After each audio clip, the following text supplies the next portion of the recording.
Hi guys, welcome back to my channel Lush Gardener. So somebody had requested me for a video on how to stress succulents. I will definitely make a complete video on it, but this is just a brief idea of how you can get started. But the most important thing, if you are a beginner, if you've recently purchased the succulent, please do not get into the process of stressing. Rather, try to make your succulent healthy and let it adjust in your new environment. Because in order to stress your succulents, the succulent has to be completely acclimated to morning direct sunlight. You cannot put a newly purchased succulent directly in morning direct sunlight for 5 to 6 hours in one go. There is a high chance that it will get burnt. Apart from morning direct sunlight for 5 to 6 hours after acclimating it, you also have to reduce the watering. No fertilizers in the soil. This is the process of stressing your succulents. So if you are a beginner, if you've recently purchased your succulents, please don't get into it. But for people who already have succulents for a very long time and they want to stress your succulents, these are the certain things that you have to keep in mind. Of course, you can only stress succulents that have a good amount of coloration on them. I have Echeveria Ben Buddies. I have my Serum Golden Glow. The third succulent is from the genus of Echeveria. I'm not very sure what exactly is the ID. It has this beautiful red wine color on it, and all of the three succulents that you see in this pot prefer a good amount of morning direct sunlight for 5 to 6 hours. Please do not stress succulents that do not change the color from green. For example, you cannot stress haworthias. They do not change the color from green. They do not prefer morning direct sunlight for 5 to 6 hours. They will get burnt.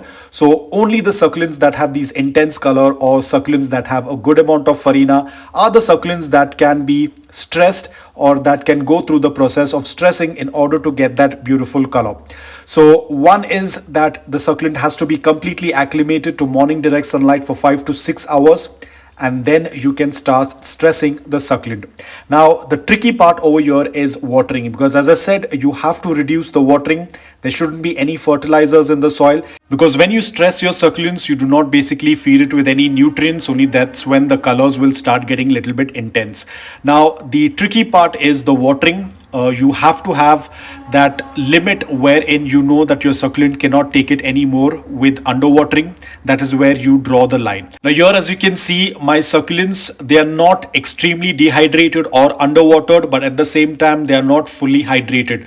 The reason is because you can see the leaves are closing inwards, which indicates that they lack a little bit of water.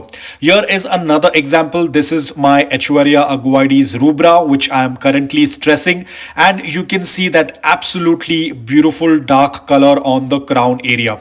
You can see that stress colors. This is how the stress colors tend to look like, but it still has a very long way to go. It's not completely stressed. Plus this is not a very small pup. It's a medium size. It's not a mother plant.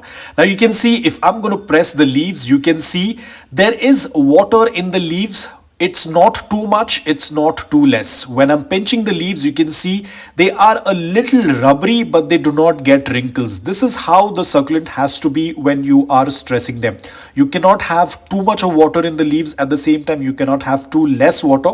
When you have too less water in the leaves, you'll start noticing wrinkles. Again, as I said, it is a tricky process. It comes with experience. So don't be in a hurry.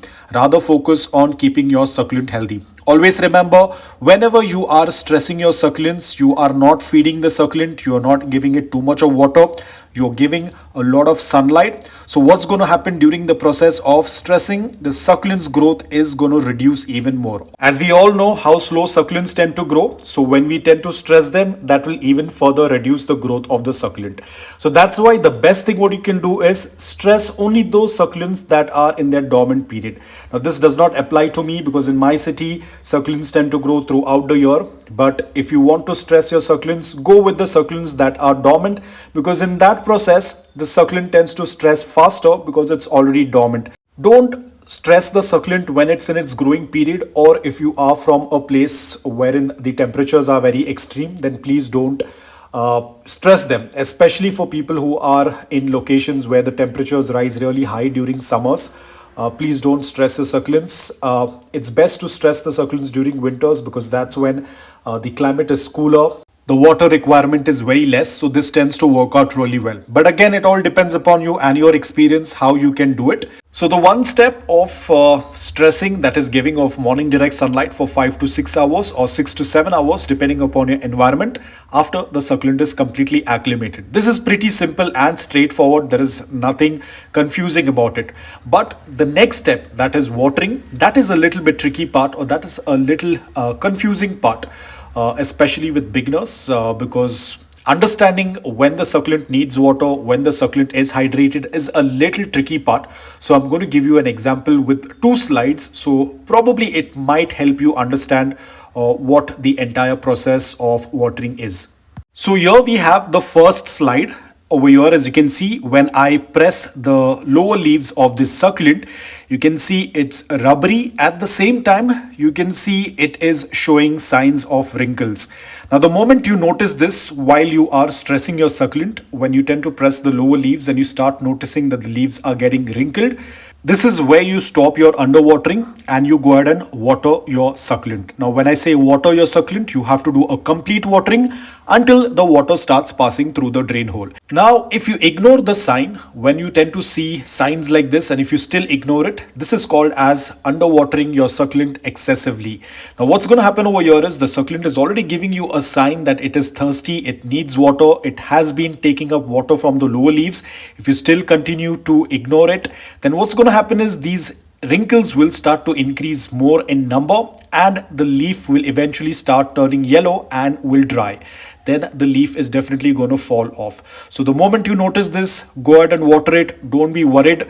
Within 24 to 48 hours, the leaves will get plump back again. The wrinkles will disappear. Now, let's say you have watered the succulent. Now, after 24 to 48 hours of watering in the soil, the succulent will get hydrated. Now, when you tend to press the lower leaf, you'll notice that the leaf is a little bit more stiff. It is not soft. At the same time, you will not see any wrinkles. Now, I have to just be a little bit specific about this. Otherwise, I might get a comment that how did the color of the leaf change? These are 2 different succulents that I'm just giving you an example. There are some people who might get confused with this as well. So I'm being a little bit specific. These are 2 different succulents, but I'm just giving you an example of how the leaf is going to look after 24 to 48 hours of watering your succulent. This indicates that your succulent is very well hydrated and you do not need to add any more water in the soil. So guys, that was about it. This is a very brief idea of what I wanted to share, more on the terms of watering, because this is the most important part.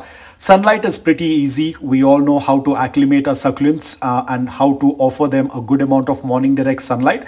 But watering is the most trickiest part, and this is where a lot of people either kill the succulent by overwatering it or by underwatering it excessively. Even though we have a hope or a chance to revive the succulent in underwatering, but not in case of overwatering.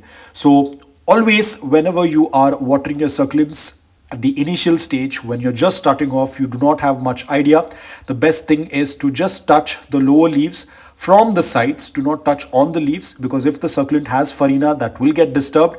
Try to hold it from the sides and try to just gently press and see if it has any wrinkles. If it has wrinkles, it indicates that the succulent is thirsty. If not, it's absolutely fine. It is well hydrated. We do not need to water. So that was all about it. I hope that this video was helpful to you. If it was, please hit the like button. And if you're new to my channel, please consider subscribing to it. Until then, take care, stay safe, and keep propagating.